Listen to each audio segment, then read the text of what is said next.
Allô tout le monde, c'est Michel. Aujourd'hui, je vous montre comment créer un look cinématographique dans vos photos en utilisant un contraste de couleurs cyan et orangé avec Luminar Neo.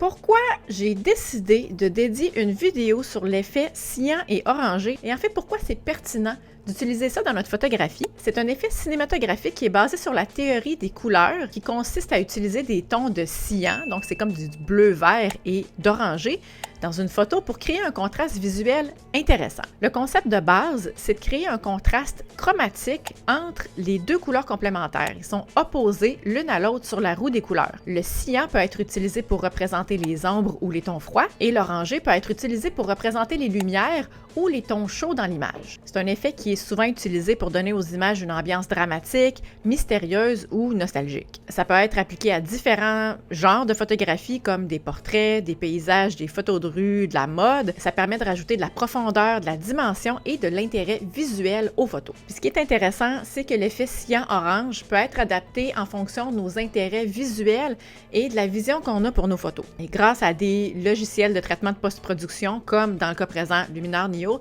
c'est super facile de modifier les images pour leur rajouter l'ambiance qu'on veut vraiment avoir. Alors pour commencer, j'ai un exemple ici avec une photo qui est plutôt sombre. C'était dans un gym, il y avait une source de lumière qui était la fenêtre ici, sinon les sources de lumière c'était les néons au plafond. Alors l'ambiance générale de la photo est sombre et si on se rappelle ce que j'ai dit un petit peu plus tôt, les cyans vont être davantage dans les ombres et les orangés dans les hautes lumières, ce qui se trouve souvent à être les tons de la peau. On ouvre Luminar Neo, on va dans le panneau édition. L'outil qui nous intéresse particulièrement dans le cas ici, c'est l'outil qui s'appelle Couleur. Alors on clique là-dessus. Peut-être que vous, quand vous allez l'ouvrir, le panneau HSL va être fermé comme ça. C'est correct, à ce moment-là, on a juste à l'ouvrir. Et là, ici, vous avez un petit menu et vous pouvez décider de modifier la tonalité, la saturation ou la luminance de chaque couleur individuelle. Premièrement, on va aller dans tonalité. Les couleurs qui sont déjà présentes dans la photo, on le voit, là, il y a déjà une espèce de bleu cyan ici, là, il y a un rouge, il y a les tons de la peau qui sont plus orangés. Il y a certaines couleurs qui sont déjà existantes que je veux aller modifier pour aller me rapprocher de mon effet cyan-orangé. Et là, je vois qu'il y a du bleu ici. Si je vais dans le bleu et que je vais complètement à gauche, vous voyez comment le bleu devient plus turquoise, devient plutôt vert. Et si je vais à l'opposé à droite, ça va devenir plus violacé. Dans notre concept de cyan orangé, je veux que mes bleus s'en aillent plus vers le cyan, mais je veux pas qu'ils s'en aillent comme vers le vert. Alors, je vais aller juste un petit peu vers la droite dans le cas de cette photo-là en particulier. Ensuite, ici, je vois beaucoup de rouge. Et là, le rouge, j'aimerais ça qu'il se rapproche un peu plus du orange. Alors, je vais jouer dans les tonalités. Si je vais vers la gauche, le rouge devient plus violacé. Et si je vais vers la droite, le rouge devient plus orangé. Alors, je vais tasser un petit peu plus vers la droite. Déjà, en partant, les teintes existantes dans la photo de bleu et de rouge vont se rapprocher davantage de cyan et d'orangé. Ensuite, ce qu'on peut faire, on peut aller dans l'outil virage. L'outil virage, ce que ça permet d'ajouter, c'est indépendamment rajouter des teintes dans les zones de haute lumière et dans les ombres. Alors, je vais aller choisir les ombres. Je vais augmenter la saturation pour qu'il se passe quelque chose, parce que sinon, il ne se passera rien. Et là, bon, par défaut, le curseur est toujours dans la teinte de rouge. Alors là, ce que je veux, c'est rajouter la teinte de cyan dans mes ombres. Alors, je vais bouger le curseur jusqu'à ce que je trouve ma teinte de cyan qui m'intéresse. La manière que c'était équilibré ici, peut-être encore une fois que votre menu va être fermé. Pour avoir accès au menu, vous faites juste cliquer sur la petite flèche ici. Le menu équilibré détermine à quel point les ombres vont se rapprocher des hautes lumières ou vont aller vers les ombres profondes. Vous voyez, si je tasse complètement à droite, la photo au complet est presque devenue cyan parce que c'est comme si je disais au logiciel, les ombres et les teintes qui ressemblent à des hautes lumières, je veux tout que ce soit cyan. Et si je m'en vais complètement vers la droite, ça va aller rechercher exclusivement les ombres qui sont plus foncées. Donc les ombres très foncées, c'est les seules qui vont être affectées par la couleur cyan. Là, je veux un petit peu plus que ça, peut-être comme ça ici. Et là, si on regarde, avant l'ajout de l'outil virage et après. Donc là, on voit tout de suite qu'il y a beaucoup plus de cyan dans la photo. Mais il y a aussi du cyan dans le visage des athlètes et c'est pas nécessairement ce que je veux. Alors, dans certaines situations, vous allez avoir besoin d'utiliser un masque pour enlever la teinte cyan dans les teintes de haute lumière / les teintes orangées. Parce que leur peau est déjà orangée, je ne veux pas rajouter du cyan dedans, de un, parce qu'ils ont l'air malades, puis de deux, parce qu'on vient de détruire tout notre effet de cyan orange. Pour peindre un masque, on clique juste à côté ici sur masquage. Je vais aller choisir le pinceau. Je vais prendre un pinceau qui est un peu plus petit. Et je vais, au lieu de peindre, je vais aller effacer. Donc là, je lui dis, je veux effacer l'effet de cyan qu'on vient d'ajouter. Et je vais aller peindre. Vous voyez, l'endroit où c'est rouge, c'est l'endroit où le masque s'applique. L'endroit où c'est transparent, comme ça ici, c'est l'endroit où il ne sera pas appliqué. Donc, je ne veux pas que ce soit dans le visage. Je ne veux pas que ce soit sur la peau. Ici, on a un peu de peau. Ici, on a un peu de peau. Ici, on a le visage. Je ne veux pas qu'il y ait de cyan dans le visage. Je vais le faire rapidement pour le besoin de la vidéo, mais vous comprenez le principe. Idéalement, on essaie de faire un bon travail. On peut aussi tenter d'utiliser l'outil d'intelligence artificielle pour aller chercher notre sujet. Et là, ça a plus d'allure. Ils ont l'air moins malades un petit peu. Avant l'effet virage, après l'effet virage. Ce qui est le fun avec Luminar Neo, c'est qu'une fois que vous avez utilisé l'outil une fois, vous pouvez le réutiliser autant de fois que vous voulez. Et là, moi, je veux rajouter encore plus de teintes orangées sur la peau et sur les visages de mes athlètes.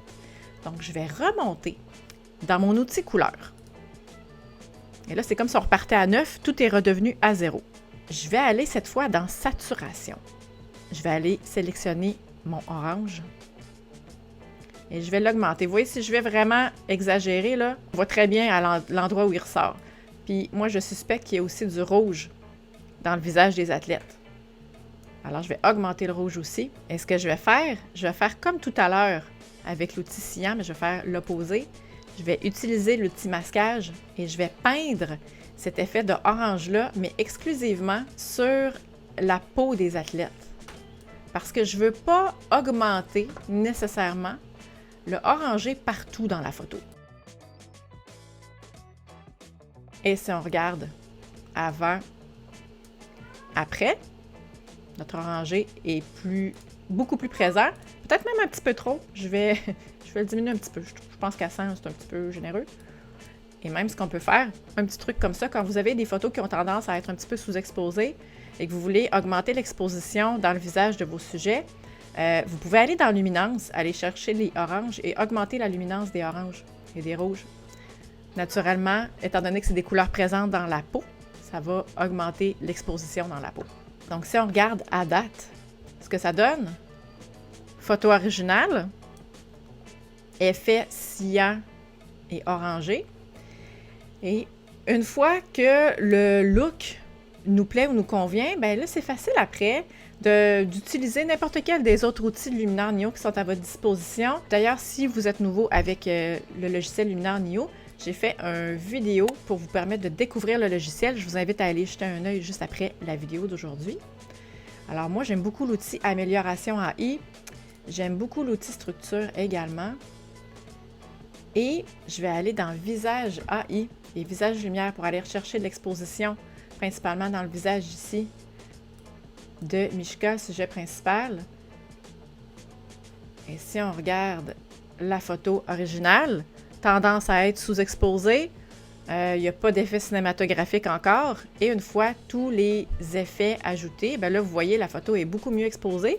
On a notre effet de cyan qui est très présent dans les ombres, notre effet d'orangé qui est sur la peau / sur les hautes lumières de la photo. Et, parenthèse, si vous voulez aller modifier n'importe quel des outils que vous avez déjà utilisés dans la vidéo, dans votre traitement, vous les retrouvez tous ici, dans le panneau Modification. Et là, ils sont en ordre chronologique. Le dernier qu'on a utilisé, c'est Visage AI, mais je peux retourner en bas complètement ici dans Couleur.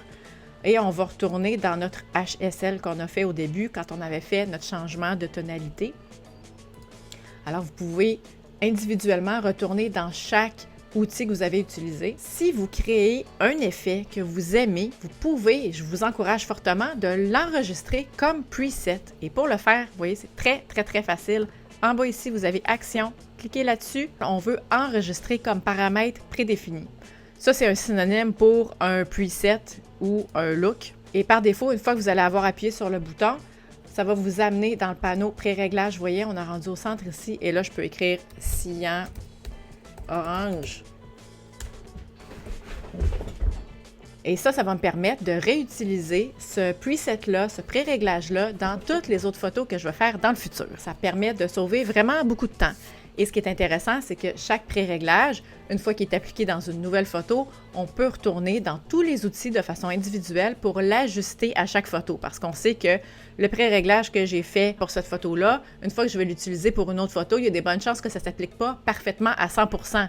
Et que je vais vouloir modifier des paramètres pour que ça fasse une image plus harmonieuse. Si vous considérez acheter le logiciel Luminar Neo, j'ai 2 recommandations pour vous. La première, je vous suggère d'utiliser le code promo MGPhoto10 pour obtenir 10% de rabais instantané à la caisse. Et la deuxième, c'est de vous procurer ma formation en ligne Maîtriser Luminar Neo, devenir un pro de la retouche photo. C'est une formation complète que j'ai faite avec plusieurs modules, très facile à suivre, très sympathique à l'image de mes vidéos de ma chaîne YouTube. On fait le tour de tous les panneaux, les outils, les extensions. Alors si ça vous intéresse, je vous mets le lien juste en dessous également pour vous le procurer. Si le contenu de la vidéo vous a été utile, je vous invite à le partager. Ça m'aide à faire connaître la chaîne et à aider encore plus de photographes. Si vous avez des questions, des commentaires, gênez-vous pas, mettez-moi ça juste en dessous. Merci beaucoup d'avoir été là, puis on se dit à la semaine prochaine pour une autre vidéo. Bye!